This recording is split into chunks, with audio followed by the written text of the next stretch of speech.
Gloria al Señor, que el Señor les bendiga en esta mañana. Estamos desde Toronto, Ontario, Canadá. Gloria a Dios, 700 de Weston Road.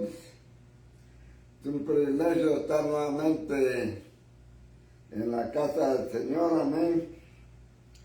Esperamos que el Señor sea bendiciéndolos en este día de una forma grande y poderosa, amén. Estamos en tiempos bien difíciles. Hay matazones de gente por en todo lugar. Aquí cerca de la iglesia, a 2 casas después, mataron a 2 hombres ahí. Y ahí está la policía todavía, dando los últimos toques. Gloria al Señor, aleluya.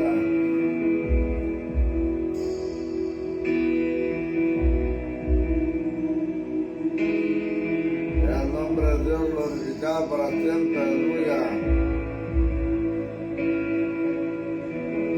Dios es grande y poderoso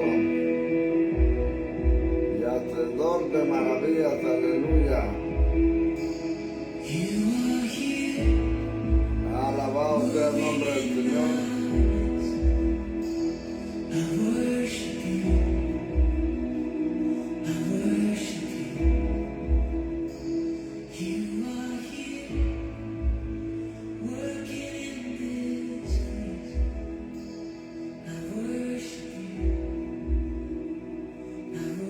Gloria a Dios, aleluya. Santo. Continuamos con el título del Apocalipsis.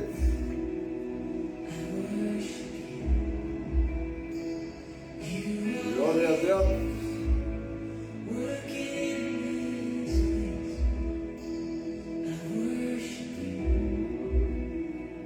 Gloria al Señor, aleluya. Padre, gracias te damos, Señor, en esta mañana que tú nos permites, Dios, estar nuevamente delante de tu presencia, Señor. Gloria al Señor. Padre, gracias te damos, Dios. Gracias, Señor, Dios grande, Dios amado, Dios todopoderoso. Gracias, Padre Santo, aleluya.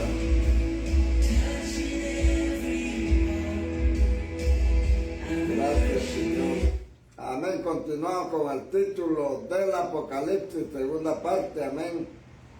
Revelación a los siervos. Ahora pasemos al segundo nivel de la dispensación de la revelación. Primero es del Padre al Hijo, que acabamos de ver. Dios le dio la revelación de las cosas que van a suceder a Jesucristo. Y luego ahora Jesucristo se la pasa a sus siervos, amén. Los siervos pueden estar confundidos al estar viendo todo lo que hace Satanás, las persecuciones que acontecieron en esa época y que acontecerán después. De manera que el Señor sabe lo que tiene que hacer con sus siervos. El Señor no deja a sus siervos en la oscuridad. Precisamente en el momento de mayor tensión, de mayor prueba, el Señor revela esa es una característica del Señor. Él revela a sus siervos. Dice aquí la revelación de Jesucristo que Dios le dio para manifestar a sus siervos las cosas que deben de suceder pronto. En tiempos de tribulación, en tiempos de persecución, en tiempos de dificultad, cuando sus siervos están por tirar la toalla, el Señor solemnemente abre la boca y les explica a sus siervos el sentido de todo lo que está pasando ¿Y en qué va a terminar todo? Y sus siervos aceptan la revelación, se fortalecen y se animan. Para eso es este libro, para fortalecer. No es para confundir, no es para asustarnos, no es para nada de eso, amén. Este es un libro para los siervos, para que los siervos sepan en qué va a terminar todo y cómo tienen que pasar y por dónde hay que pasar para avergonzar al enemigo. Pero todas las cosas están en las manos del Hijo de Dios. A Él se le dio toda autoridad en los cielos y en la tierra.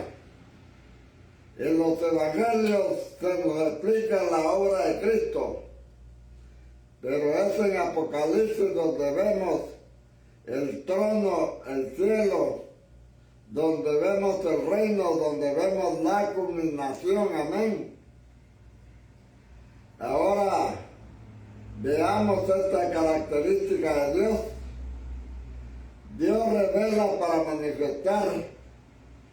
Vamos a dos pasajes de la Biblia para captar cómo es Dios en este aspecto. Vamos primeramente a Génesis capítulo 18. Ustedes saben que Abraham es llamado el padre de los creyentes. Por lo tanto, es una figura de los creyentes en general. Por eso en Romanos se nos dice, que nosotros los creyentes seguimos las pisadas de la fe de nuestro padre Abraham. O sea, los que creen en el Dios de Abraham, que llegó a ser también el Dios de Isaac, el Dios de Jacob, el Dios de Israel, el Dios y Padre de nuestro Señor Jesucristo. Los que creemos en el Dios de Abraham, somos los creyentes y somos representados en Abraham. Entonces, cuando Dios actúa con Abraham, está mostrando cómo actúa Dios con los creyentes. Entonces, el trato de Dios con Abraham se nos revela el trato de Dios con los creyentes. Fíjense que en el capítulo 19 aparece la destrucción de Sodoma y Gomorra con fuego. Es como decir un primer apocalipsis, porque como fue en los días de Sodoma, así será en la venida del Hijo del Hombre. Pero fíjense que inmediatamente antes de Génesis 19, donde está la destrucción del mundo de Sodoma y Gomorra, por fuego como ejemplo de la destrucción apocalíptica del mundo, entonces aparece Génesis 18 como ejemplo de la revelación. Miren lo que dice Génesis 18 y versículo 16. Y los varones se levantaron de ahí y miraron hacia Sodoma y Gomorra. Iba con ellos acompañándolos. Esto fue cuando Jehová descendió con dos ángeles en figura de hombre para acercarse, para saber cómo estaba el pulso de Sodoma y Gomorra, que es ejemplo del mundo para destruirlo. Entonces, justo antes de la destrucción del mundo por fuego, Jehová dijo, miren lo que dijo Jehová. Y Jehová dijo, encubriré yo a Abraham lo que voy a hacer, habiendo de ser Abraham una nación grande y fuerte, y habiendo de ser benditas en él, en todas las naciones de la tierra. Yo sé que mandará a sus hijos a su casa después de sí, que guarden el camino de Jehová haciendo justicia y juicio, para que haga venir Jehová sobre Abraham lo que ha hablado acerca de él. ¿Qué es lo que ha hablado Jehová acerca de Abraham? Pregunta.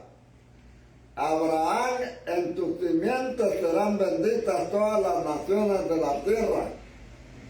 Cuando se cumple definitivamente y completamente esa promesa, es en Apocalipsis.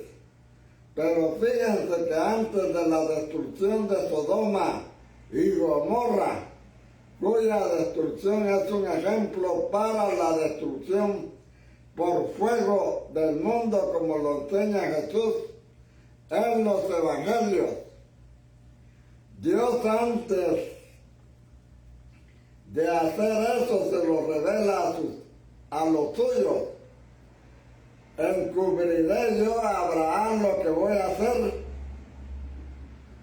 A Abraham no, al mundo sí. El mundo no va a entender. Y como cuando le reveló a Daniel las cosas, le dice: mira, Daniel, de los impíos ninguno va a entender esto, pero los entendidos lo entenderán. Abraham lo va a entender. ¿Le encubriré yo a Abraham esto? Pregunta. La revelación de Jesucristo que Dios le dio para manifestar a sus siervos las cosas que deben de suceder pronto. ¿Encubriré yo a Abraham lo que voy a hacer? Otro verso donde se ve este mismo principio está en el profeta Amós, capítulo 3. Vamos a leerlo también para enriquecer este entendimiento bíblico del carácter de Dios. Amós, capítulo 3, versículo 7. Porque no hará nada Jehová el Señor sin que revele su secreto a sus siervos los profetas. Si el león ruge, eso lo vamos a ver en Apocalipsis, cuando aquel ángel del pacto rugió como un león y vino con un libro abierto. Antes el libro estaba cerrado, pero cuando él ruge y él abre el libro, esa es la revelación. Hará algo Jehová sin que primero revele su secreto, porque no hará nada. No hará nada, ese es el carácter de Dios. Él no quiere tomar por sorpresa a los suyos. Dios quiere que los suyos estén preparados. Por eso, antes de ese final apocalíptico, hay una revelación de lo que debe suceder. Pero, ¿para qué es esa revelación? Para sus siervos. No hará nada Jehová el Señor sin que revele su secreto a sus siervos los profetas. Si el león ruge, ¿quién no temerá? Si habla el Señor, ¿quién no profetizará? Si Él quiere revelar, Él habla. Si Él habla, hay profecía antes de que las cosas acontezcan. El Señor, siéndole fiel a su pueblo, se le revela lo que va a acontecer. La revelación de Jesucristo que Dios le dio para manifestar a sus siervos las cosas que deben de suceder pronto. Encubriré yo a Abraham lo que voy a hacer. porque no hará nada Jehová el Señor sin que revele su secreto a sus siervos los profetas. Declaración por medio de señales. Vamos a ir a este otro punto. Volvamos a Apocalipsis capítulo 1, dice: y la declaró enviándola por medio de su ángel a su siervo Juan. La declaró enviándola. Viene de una palabra cuyas raíces en el griego son sesomión, de donde viene la palabra semántica, semiótica, que quiere decir significado de los signos, sentido de los signos, de las señales. O sea que esta revelación de Jesucristo que Dios le dio a Jesucristo la envió a su ángel, y el ángel la declara por medio de señales. Esta palabra la declaró, es decir, la dio a entender con señales, con signos, con figuras, con tipologías. Pero ahora miren lo siguiente: ¿a quién envió Jesucristo? A su ángel. Miren en Apocalipsis capítulo 22, porque este ángel que aparece al principio aparece al final y también por allá adentro. En el capítulo 22 dice, del verso 16, que se relaciona con el principio y al final de este libro.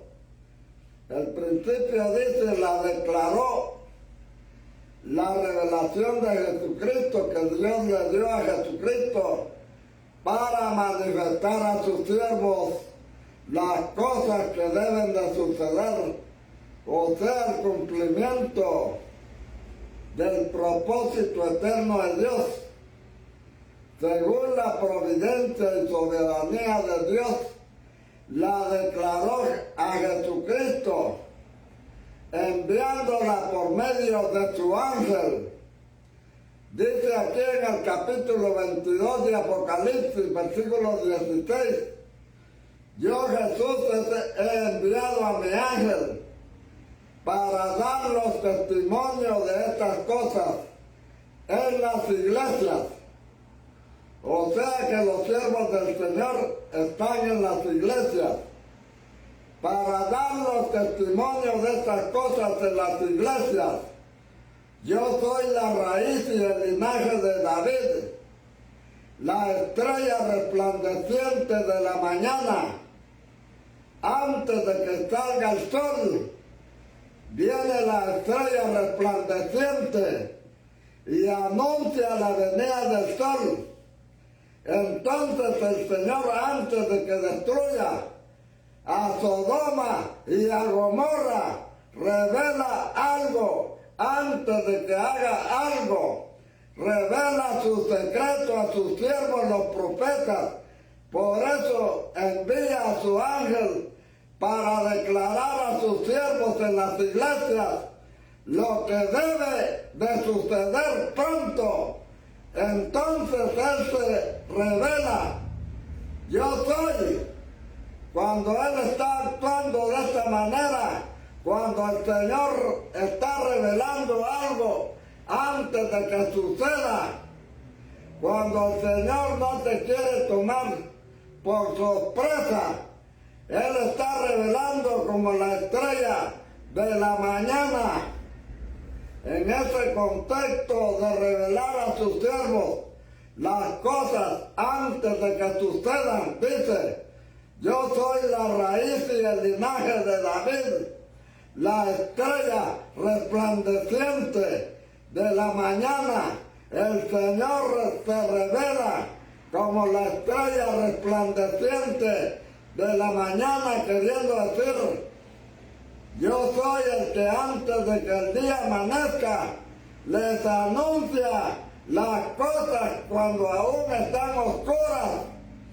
Este mundo está en oscuridad, pero sus siervos, sus iglesias, tienen una revelación de estrella, resplandeciente de la mañana. Esa revelación está del Apocalipsis, amén, que es el libro precioso. Es este libro, el mundo no sabe qué está pasando, ni en dónde va a terminar todo, pero sus siervos, las iglesias, lo saben porque Jesús envió a su ángel. Si leyéramos solamente el primero, no sabríamos esto de su ángel. Su ángel se refiere al ángel de Jehová, el Padre, o al ángel del Hijo. Pero aquí en el capítulo 22, versículo 16 dice, sabemos que este ángel es el Hijo del Hijo, por eso dice, yo Jesús he enviado a mi ángel. Jesús tiene un ángel especial, un ángel específico, un ángel poderoso que Jesús lo tiene ahí, gloria al Señor. Él es el ángel mensajero que el Señor tiene a disposición, amén. Así como los presidentes tienen a todos sus secuaces alrededor, Jesucristo tiene a su ángel. Yo Jesús he enviado mi ángel. Entonces, según Apocalipsis 22, 16, sabemos que el que Jesús llama mi ángel es el mismo que Apocalipsis 1, versículo 1 dice, su ángel. ¿Qué diferencia hay entre el ángel de Jehová y el ángel de Jesús? Hay una gran diferencia, más alta que el cielo de la tierra, pero Juan no entendía la diferencia. Juan había sido un judío y había aprendido quién era Jesucristo. Juan escribió su evangelio para mostrar la divinidad de Cristo, y Juan sabía que el ángel de Jehová, el ángel de la paz de Dios, el ángel enviado, es el Hijo, y sabía que el Hijo era Dios mismo. Por eso dijo, en el principio era el Verbo, y el Verbo era con Dios, y el Verbo era Dios. Y ahora resulta que Jesucristo le envía también el ángel de Jesucristo. Y Juan se postró a adorar a los pies de este ángel, pensando que a lo mejor, como Jesús es el ángel del Padre y el Dios, Juan como que se confundió un poquito y se postró, como hizo aquellos indios de allá de México, cuando vieron la Virgen de Guadalupe, dicen ellos que se les apareció y se postraron. No sabían ellos que era el demonio que se les había aparecido, que era el mismo Satanás disfrazado de ángel, disfrazado de virgen. Se les había aparecido. Entonces lo mismo le sucedió a Juan. Juan se equivocó con este ángel de Jesucristo y se postró. Y mira lo que le respondió el ángel. Y Juan se postró a adorar a los pies de este ángel, pensando que a lo mejor como Jesús es el ángel del Padre y el Dios, Juan como que se confundió un poquito. Fíjense la confusión de Juan. en el capítulo 22, en el verso 8. Yo, Juan, el que oyó y vio estas cosas, o sea, la revelación de Jesucristo declarada por el ángel de Jesucristo, y él sabía que Jesucristo es ángel de Jehová, y es el verbo que estaba con Dios y era Dios.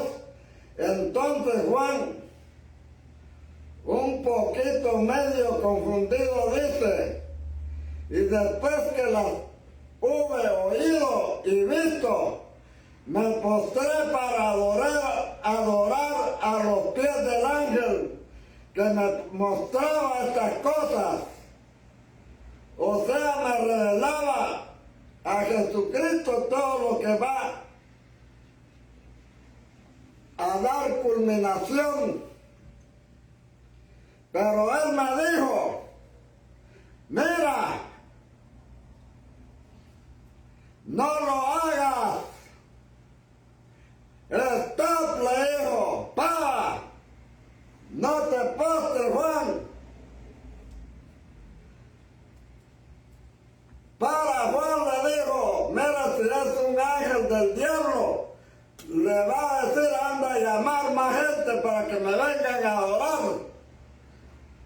Si es un mentiroso, inmediatamente le va a decir, vayan a buscar más gente, vayan a decirles que aquí les apareció la Virgen de Guadalupe, la Virgen María, la Virgen de Fátima, que se le apareció con un muñeco aquí. Vayan y díganle a los demás, no, este ángel de Jesucristo le dijo, está, no te tienes que postrar delante de mí.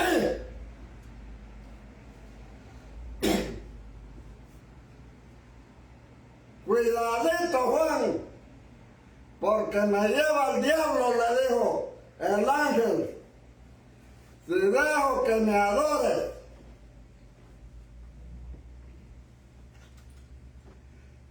No lo hagas.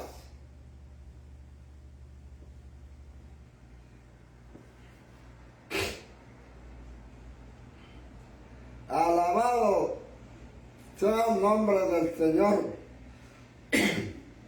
Pero él me dijo, mira, no lo hagas. Jesucristo no dijo eso. Cuando los apóstoles adoraron a Jesucristo, él dijo, el que no honra al Hijo, no honra al Padre. Jesucristo sí se dejó adorar, porque Él es Dios. Él es el que hizo los cielos y la tierra. Él nunca dijo, no me adoren. Él aceptó la adoración y Él merece toda alabanza, toda gloria, todo honor, toda pleitesía. Se la merece mi Señor Jesucristo. Porque en el caso del ángel de Jehová, que es el verbo, Él es Dios. Él sí recibe adoración. Pero este ángel enviado por medio de Jesucristo, no es el ángel de Jehová, sino el ángel de Jesucristo. No solo del verbo, sino hecho hombre encarnado, y por lo tanto es una criatura, no es Dios. Pero Juan estaba confundido. Estaba bien confundido. Juan pensaba que era el ángel de Jehová. ¿Será que la misma revelación del ángel de Jesucristo es la misma del ángel del pacto con el Padre? Y dice, me postré para adorar. Un judío adorar a los pies del ángel.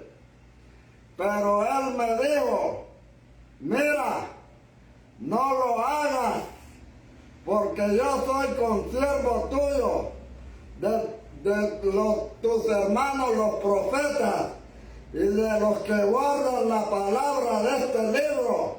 Adora a Dios le dice, no seas bruto, no te pongas a adorar estatuas, no te pongas a adorar palos, no te pongas a adorar yeso, adora a Dios.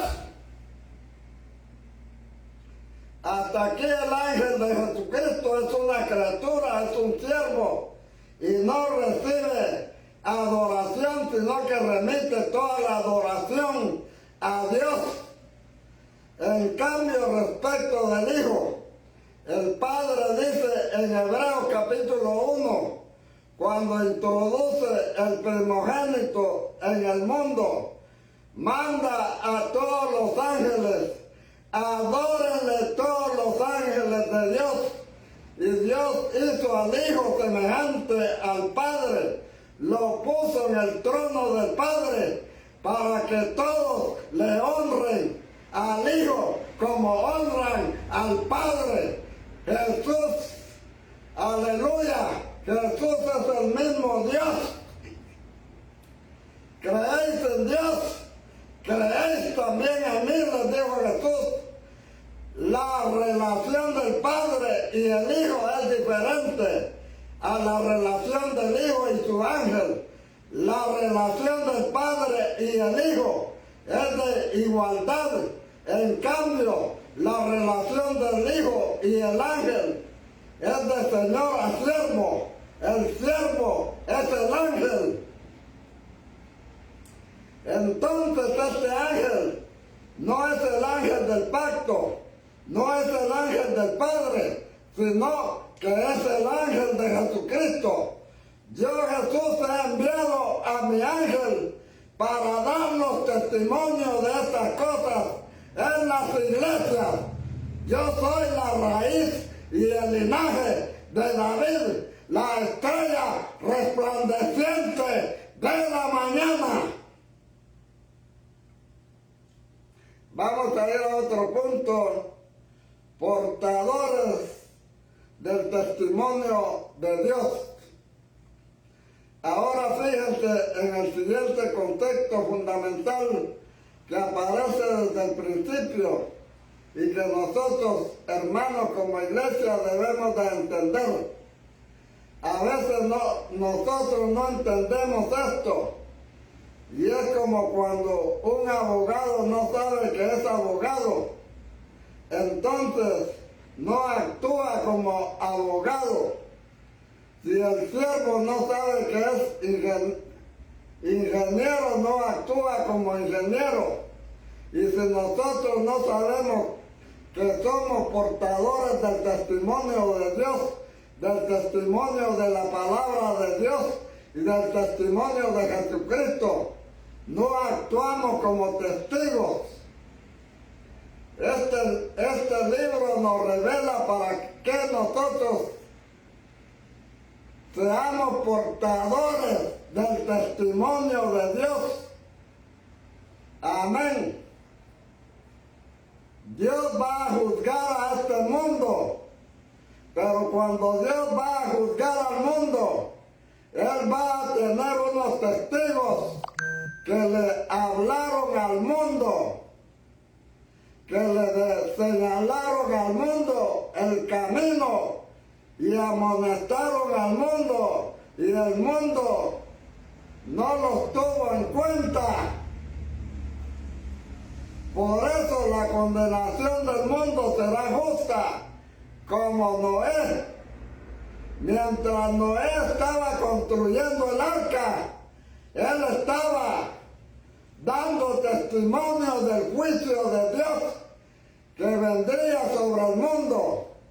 La preparación de Noé y el arca era el testimonio contra el mundo. El mundo no valoró nada lo que Noé estaba haciendo. No tomó en serio el testimonio de Dios que estaba en Noé. Y cuando vino el juicio de Dios, destruyó el mundo. Pero se salvó Noé con su familia. Hermanos, desde el principio del Apocalipsis y hasta el final del mismo aparece este concepto. importante de testimonio. Hermano, acuérdate que ahí donde tú estás, no estás callado, estás para ser un testimonio. Miren lo que dice aquí. La revelación de Jesucristo que Dios le dio para manifestar a sus siervos las cosas que deben de suceder pronto, y la declaró enviándola por medio de su ángel a su siervo Juan. Juan no se quedó callado, ni puso punto. Ahora, ¿cuál es la parte de Juan? ¿Y cuál es la parte de lo que estamos con Juan? Y lo que debemos hacer, lo mismo que Juan, es que Juan no puso punto. En Juan no. Juan asumió la parte de él, a su siervo Juan, que ha dado testimonio de la palabra de Dios y del testimonio de Jesucristo, de todas las cosas que ha visto. Entonces, ¿qué es esto que está escribiendo Juan? Es parte de su testimonio de la palabra de Dios, testimonio de Jesucristo y testimonio de las cosas que has visto. Nosotros también, como Juan, debemos ser partícipes en el testimonio. Miren lo que dice Juan en Apocalipsis capítulo 1, versículo 9. Yo, Juan, vuestro hermano, y copartícipe vuestro. Es decir, no solo yo participo con vosotros en lo siguiente, en la tribulación, en el reino, en la paciencia de Jesucristo. Estaba en la isla de Patmos por causa de la palabra de Dios y del testimonio de Jesucristo. O sea que Juan estaba dando testimonio de la palabra de Dios y testimonio de Jesucristo. Se declara copartícipe con nosotros, los siervos, las iglesias. Yo, Juan, copartícipe con vosotros.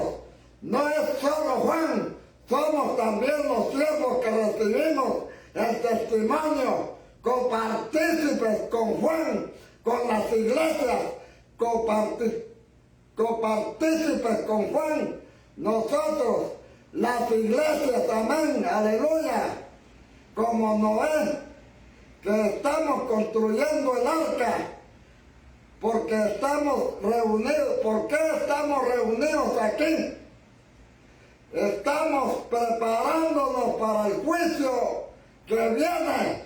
Se avecina un gran juicio, se avecina una gran destrucción en esta tierra. Mientras tanto, Donald Trump, con este otro presidente que está ahora en funciones, se están peleando, se están dando en la madre, dicen los mexicanos. Nosotros debemos de anunciar que Jesucristo va a destruir este mundo. En el 1 y 2 aparece ese concepto. En el capítulo 1, versículo 9, aparece otra vez ese contexto, ¿se dan cuenta? Ahora también podemos venir a Apocalipsis 12, versículo 11 al 17. Vamos a ver que al principio, en el medio y al final del Apocalipsis está claramente definido el concepto del testimonio. Ya lo vimos al principio en el capítulo 1, versículo 2 y en el capítulo 1, versículo 9. Ahora vamos a la mitad, al 12. Dice en el capítulo 12, versículo 11. hablando de los vencedores, amén, de los vencedores del diablo, dice, versículo 11, y ellos le han vencido por medio de la sangre del Cordero, o sea que limpió sus pecados, y qué más, y de la palabra del testimonio de ellos. O sea que tenemos que dar testimonio. Si tú estás ahí en un barrio, en un trabajo, en una oficina y en medio de un ambiente X, oye, estás ahí como testigo. Por eso el Señor habla a su pueblo. ¿Cómo van a ser como perros mudos? Los perros tienen que ladrar. Nosotros tenemos que dar testimonio. El mundo tiene que saber lo que viene encima. Si no lo recibe, si no recibe a Jesucristo, el mundo tiene que saber qué es lo que le va a pasar. No se van a quedar ahí sonriendo. No se van a ir quedar bailando todo el tiempo, no. Hay algo que viene a este mundo y hay que decírselo al mundo. Entonces en el capítulo 12 dice, vencieron al dragón por medio de la sangre del Cordero que limpió los pecados. Segundo, por la palabra del testimonio de ellos. Y luego, ¿qué dice? Y menospreciaron sus vidas hasta la muerte. Es decir, por medio de dar testimonio, no se preocuparon ni de los que mataran, ni que los fueran a matar. Fueron valientes y no valoraron su vida. Dieron testimonio aún a costa de su vida. Luego vemos en el 12, versículo 17 dice, entonces el dragón se llenó de ira contra la mujer y se fue a hacer guerra contra el resto.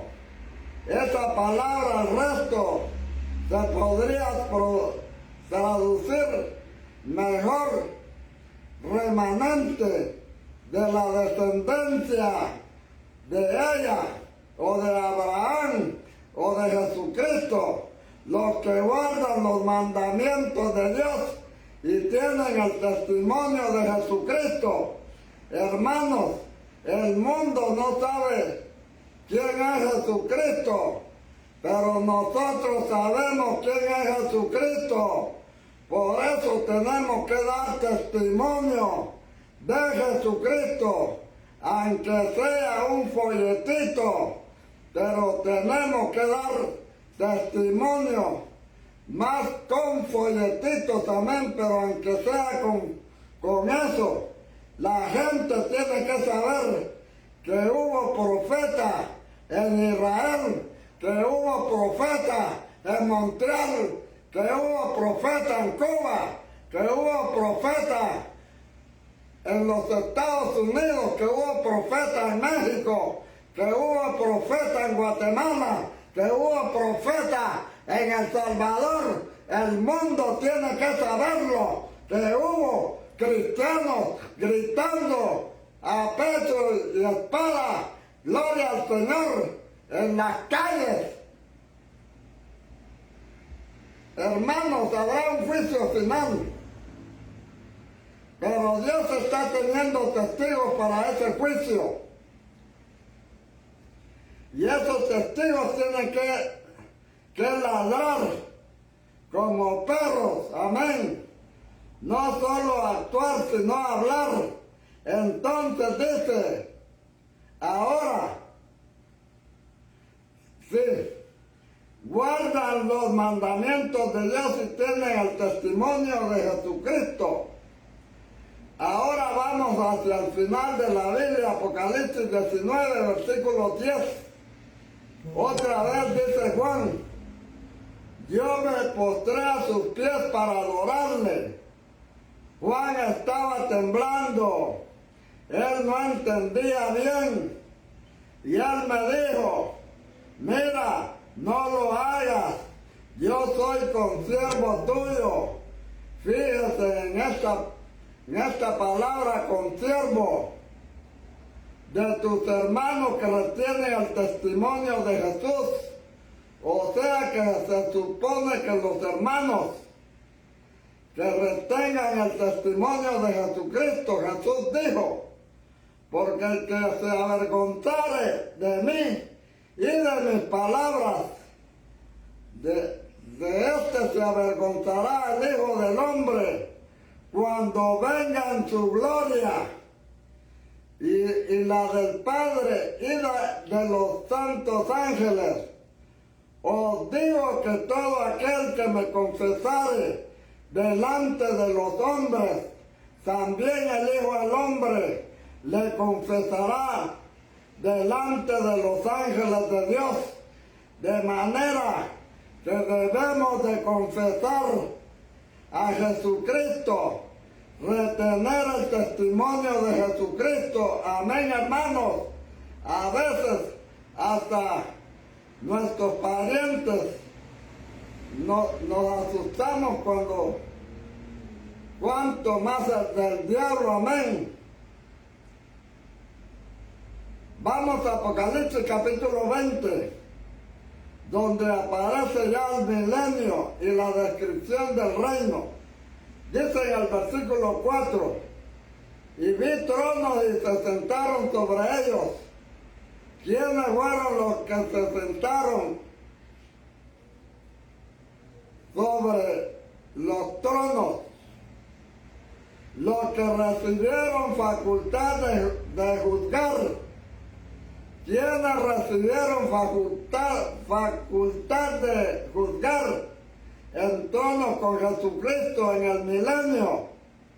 Y vi las almas de los decapitados por causa del testimonio de Jesucristo y por la palabra de Dios, los que no habían adorado a la bestia ni a su imagen, y que no recibieron la marca en sus frentes ni en sus manos, y vinieron y reinaron con Cristo 1000 años. Estos son los que reinarán con Cristo, los que estuvieron dispuestos a poner la cabeza por causa de su testimonio de Cristo, amén, por la palabra de Dios. Estos recibieron la facultad, los que no eran unos cristianos mequetrefes, mediocres, unos cristianos que se asustan de todo, unos cristianos que dicen, oh, ya quisiera irme en el rapto, ay, mire que todo está terrible en este mundo, ya viene Jesucristo, ya nos vamos en el rapto, están con un miedo que se los lleva el diablo. Entonces no dan testimonio de Jesucristo, no ponen su vida por Jesucristo, quieren irse pronto. Alabado sea el nombre del Señor. Al principio del milenio y al final tiene ese contexto del testimonio. Nosotros somos testigos y estamos aquí como testigos. Nuestro barrio debe saber quiénes somos. Nuestra nación tiene que saber. Nuestros parientes donde trabajamos tienen que saber, amén. Dice Juan que ha dado testimonio de la palabra de Dios y testimonio de Jesucristo, o sea, de toda la Biblia y de Jesucristo y de todas las cosas que ha visto. Dios le abrió los ojos para ver el propósito de Dios. las etapas para cumplirlas, amén. Y la culminación de su centralidad en Jesucristo como una coheredera que es su iglesia, junto con Él. Amén.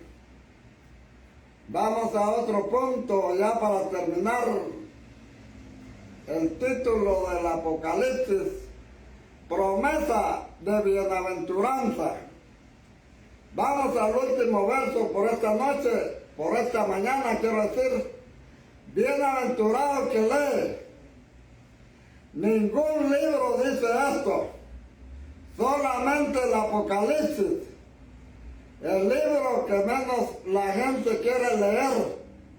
Es el único que promete una bienaventuranza especial, específica.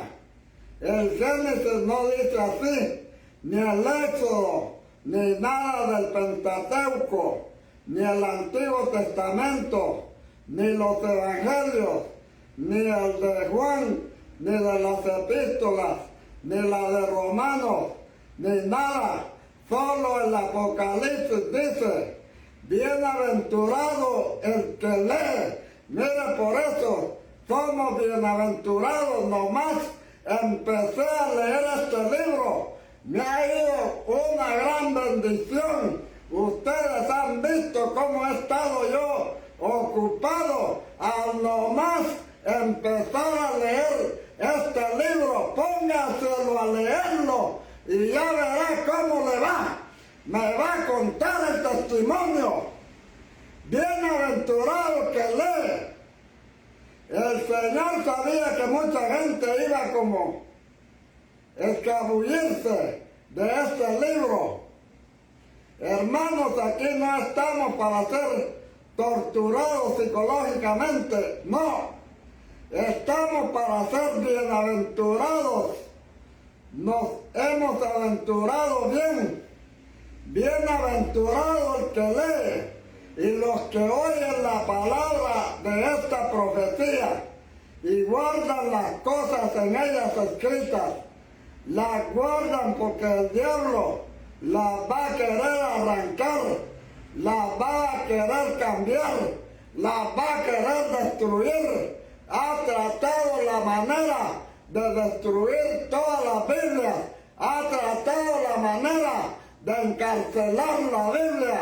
Antes no se podía leer la Biblia, solo los papos, le digo yo que son papos, porque teniendo la Biblia se van a ir al infierno. Solo ellos tenían acceso a la Biblia, la habían encarcelado en un cuarto. Entonces, ahora hay una buena bienaventuranza.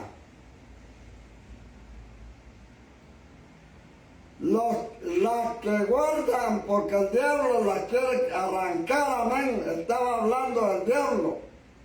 El diablo las quiere destruir. Hubo una época en que prohibieron todas las Biblias y las juntaron en un gran montón, así como yo llevo las cosas al scrap. Así llevaron el montón de Biblias y le prendieron fuego. El diablo quería destruir todas las Biblias y volver a toda la gente adoradora de imágenes, adoradora de muñecos, adoradora de hombres. De todo quería hacer el diablo, pero se lo llevó el diablo. Miren, gloria al Señor, la Biblia nadie la puede destruir, la Biblia nadie la puede atacar. Mientras más la destruye, más se multiplica. Sea el nombre de Dios glorificado para siempre. Este libro se necesita en el último tiempo. Voy a destruir a Sodoma y a Gomorra. ¿Acaso le voy a encubrir a Abraham lo que voy a hacer? Se necesita. No hará nada Jehová el Señor sin que revelara su secreto a sus siervos los profetas. Yo Jesús he enviado a mi ángel para dar testimonio de estas cosas en las iglesias, de las cosas que habrán de venir. Ahora aquí cuando dice, bienaventurado el que lee, no se refiere solamente a la lectura privada y silenciosa, no. Esta es una lectura pública en medio de la iglesia. Bienaventurado el que lee y los que oyen. O sea que en aquel tiempo no era tan común saber leer como ahora, ni siquiera en la Edad Media.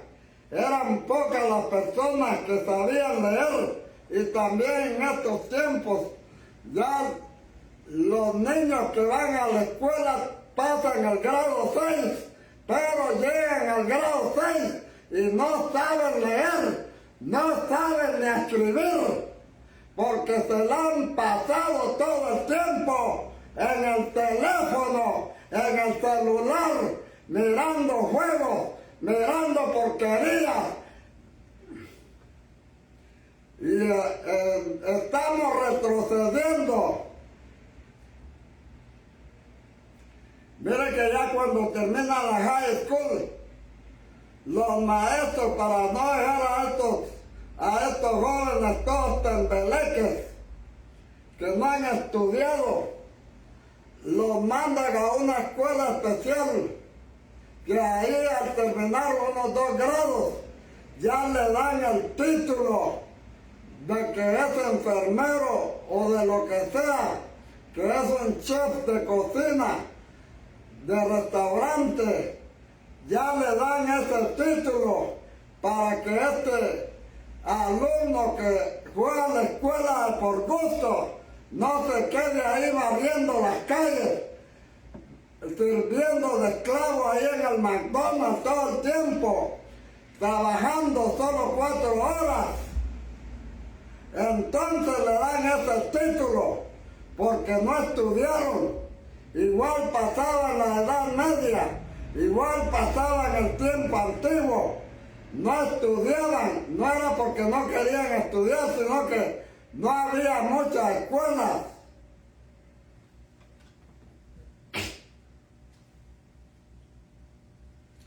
Gloria al Señor, eran pocas las personas que sabían leer en la antigüedad. Entonces Dios quiere que la palabra de Dios en el ambiente de la iglesia sea leída, comentada, considerada. Eso es en un establecimiento de Dios en medio de su pueblo. La lectura de su palabra, dándole sentido. Dios quiere que eso sea así. Bienaventurado el que lee y los que oyen. Hermanos, eso lo instituyó Dios desde el Antiguo Testamento. Por ejemplo, vamos ahí al libro de Esdras y Nehemías, y ustedes se van a dar cuenta en los tiempos de la restauración cómo fue esto así, amén.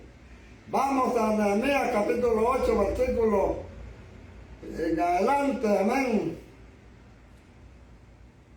donde habla de que Esdras lee. Esta figura debe de ser rescatada en la iglesia. El Apocalipsis no es para leer en secreto, es para leer en la iglesia. Y la lectura de la palabra de Dios en la iglesia, fíjense, desde dónde comenzó el pueblo de Dios. Nehemías capítulo 8, versículo 1. Venido el mes 7, miren este número, los hijos de Israel estaban en sus ciudades, o sea, en el 1 al 2, y en el 3, en el 4, en el 5, en el 6 hasta el 7, estaban en sus ciudades. O sea,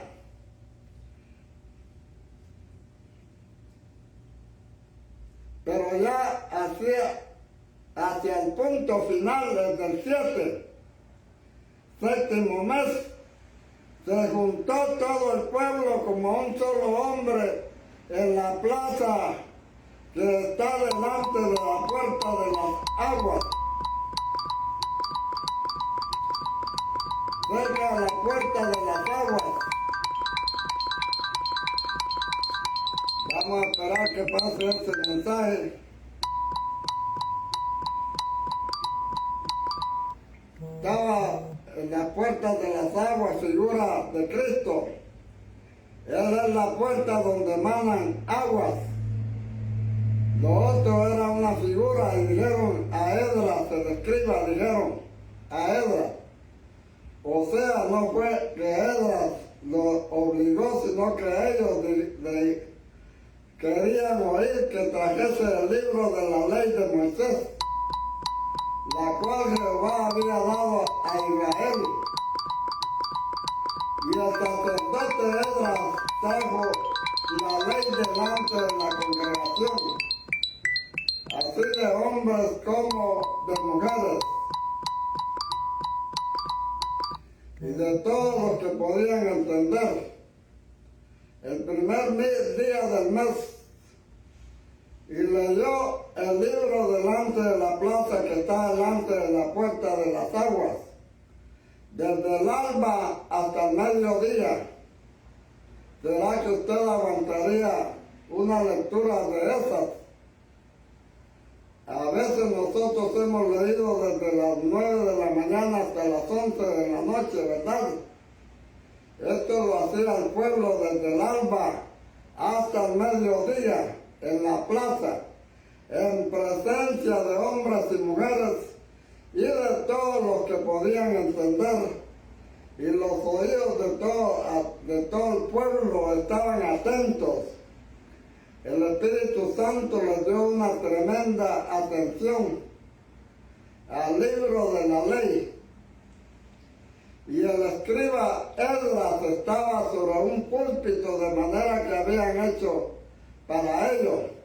Y junto a él estaban Matías, Semás, Anías, Urías, Elías y Masías a su mano derecha, y a su mano izquierda Pedías, Misael, Malaquías, Azún, Hasbana, Zacarías y Mesulón.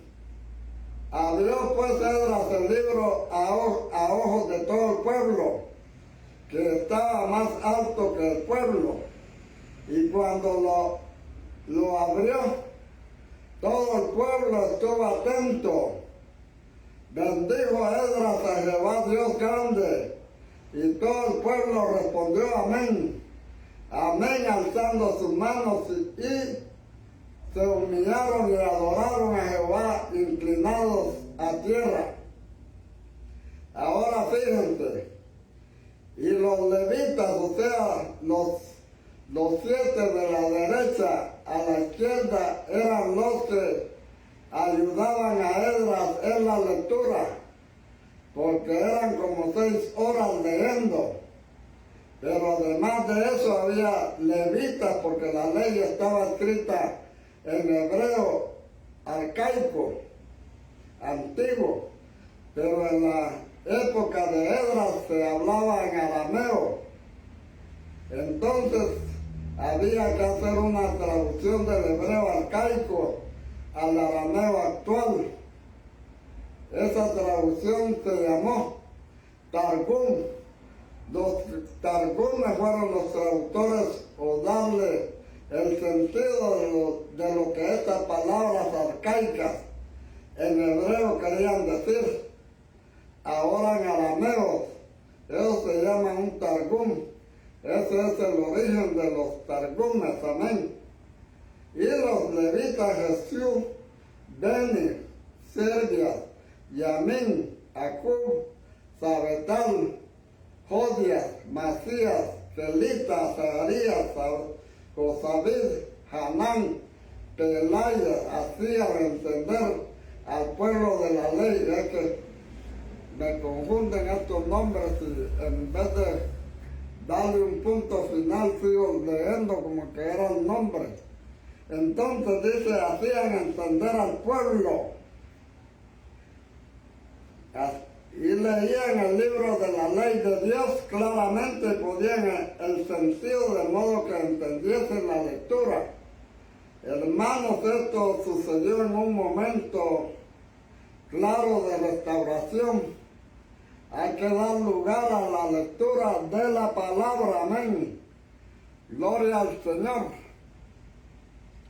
El sonido de la trompeta, ya se me pasó la hora, vamos a finalizar aquí y vamos a terminar el día de mañana.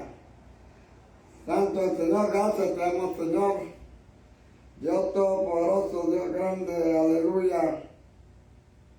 Grande es tu poder. Sea tu nombre alabado, Padre. Gracias, Señor, Dios Todopoderoso.